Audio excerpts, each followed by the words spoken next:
And now we are ready to demold. Now in order to do this, you just need some apparatus in order to be able to just scrape off the excess lipstick. You can see here. Now this lipstick can be put back in the container and remelted and made into a lipstick.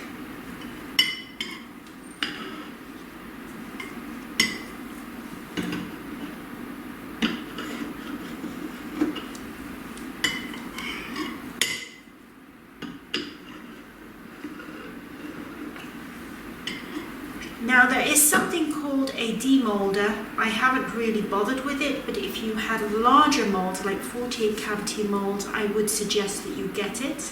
It just helps with, you don't get any lipsticks coming out with the lid. So I just come straight up.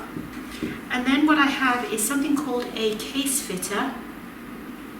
And we just put that on top.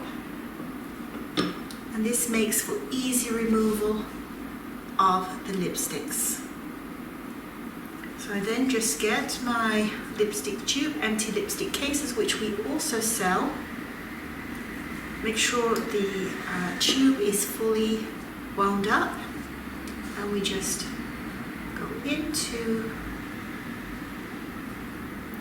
the case and we just come up, and there we have our finished lipstick. It's a BU shape. The mold sizes are for 12.1 size lipstick cases. So there are different sizes. You see how beautiful and shiny that is, but it won't go on shiny. It's very matte when it's applied.